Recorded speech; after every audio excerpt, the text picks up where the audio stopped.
राधे राधे दोस्तों आप सभी का आपके अपने YouTube चैनल राधे कृष्णा में बहुत बहुत स्वागत है। दोस्तों आज इस वीडियो में हम कार्तिक महात्म के 10वें अध्याय की कथा का श्रवण करेंगे। तो आइए दोस्तों वीडियो को प्रारंभ करते हैं। उधर वृंदा ने स्वप्न में देखा कि उसका पति समस्त अंग में तेल लगाकर नंगे शरीर भैंसे पर सवार होकर प्रेत के साथ दक्षिण दिशा की ओर जा रहा है। वह स्वप्न देखकर वृंदा अत्यंत चिंतित हुई। महल, अटारी, गौशाला तथा वाटिका आदि कहीं पर भी उसे विश्राम नहीं मिला। तब वह एक वन से दूसरे वन में जा पहुंची। वहां उसने सिंह जैसे मुख वाले 2 राक्षस देखे। उन्हें देखकर वह सहसा भयभीत हो गई और एकदम वहां से भाग खड़ी हुई।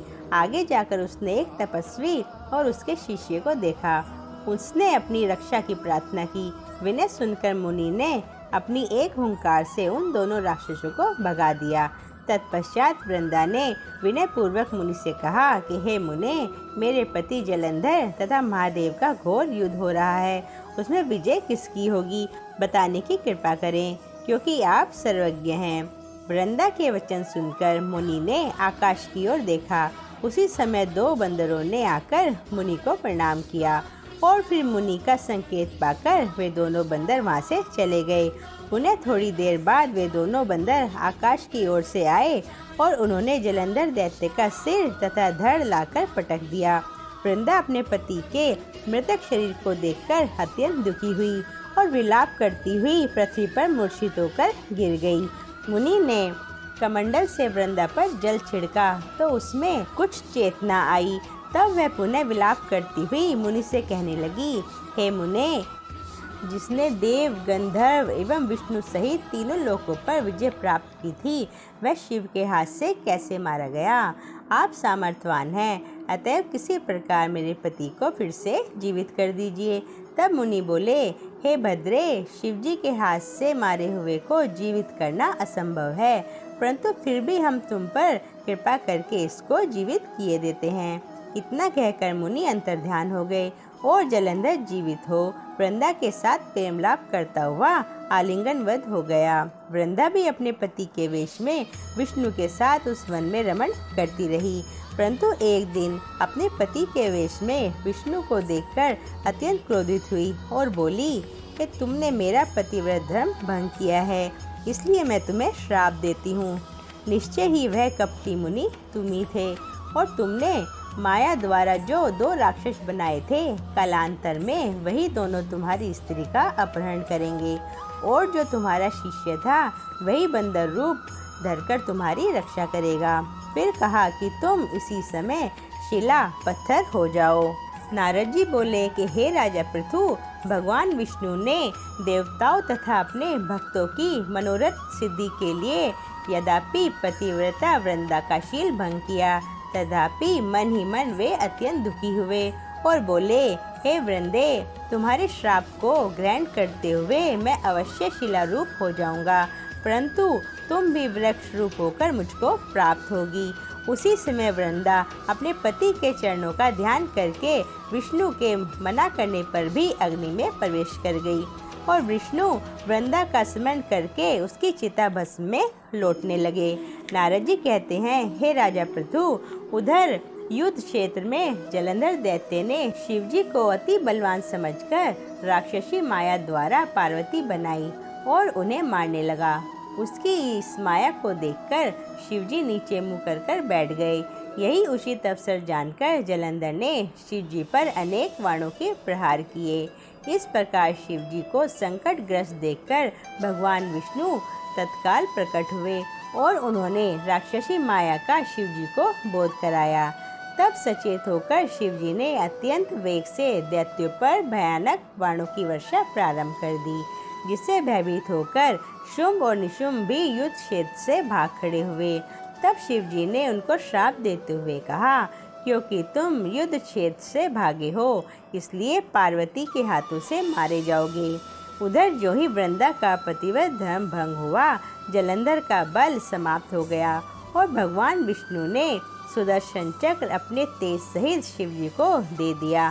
तब शिवजी ने विष्णु के तेज के साथ अपना तेज ऋषियों के तप तथा पतिव्रता स्त्री का तेज मिलाकर जलंधर दैत्य पर छोड़ दिया। जिससे जलंधर का सिर कटकर युद्ध भूमि में गिर गया।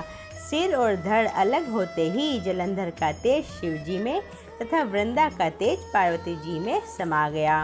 उधर विष्णु वृंदा की चिता भस्म में लौटने लगे। तब देवताओं ने शिव जी की स्तुति कर उनसे कहा कि हे महादेव, जलंधर को मारकर आपने हम लोगों पर महान उपकार किया है, परंतु एक अनर्थ हो रहा है।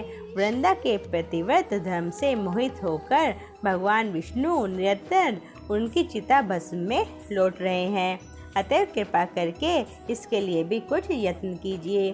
तब शिव जी बोले, हे देवताओं, तुम सब भगवान की योग माया की शरण में जाओ, वही इस संकट को हरेंगी। तब समस्त देवता योग माया की शरण में जाकर स्तुति करते हुए बोले, हे देवी, आप संपूर्ण जगत की उत्पत्ति, पालन तथा नाश करने वाली हो। सतोगुण, रजोगुण तथा तमोगुण आपसे ही उत्पन्न हुए हैं। आपकी माया को स्वयं ब्रह्मा भी नहीं जानते हैं। ऐसी देवी को हम नमस्कार करते हैं, जिसके भक्तगण अनादर तथा मोह को प्राप्त नहीं होते। ऐसी मूल प्रकृति को हम नमस्कार करते हैं। उस समय देवताओं ने एक ऐसे तेज देखा और आकाशवाणी सुनी कि रजोगुण, सतोगुण तथा तमोगुण रूप गौरी, लक्ष्मी, सरस्वती मैं ही हूँ। इन्हीं तीनों रूपों से तुम्हारी कार्य सिद्धि होगी, अतएव तुम उन्हीं की आराधना करो।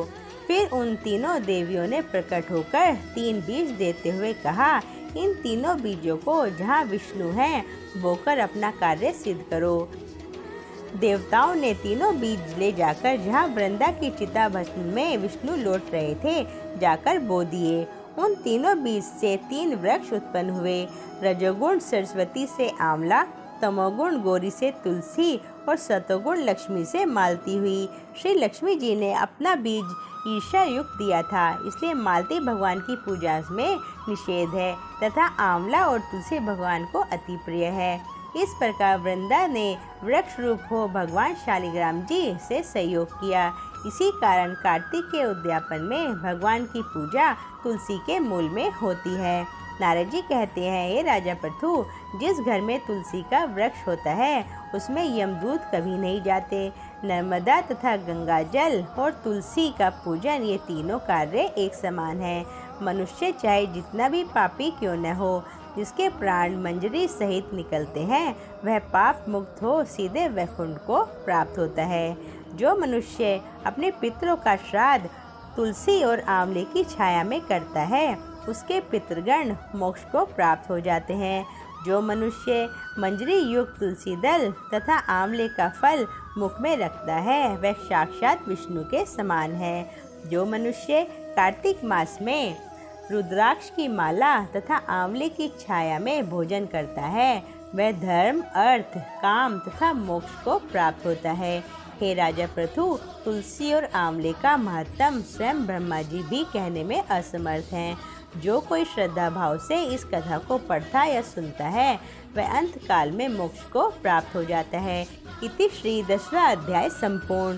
दोस्तों, अगर मेरी ये कथा आपको पसंद आई हो तो प्लीज़ चैनल को like, share and subscribe. Radhe Radhe दोस्तों।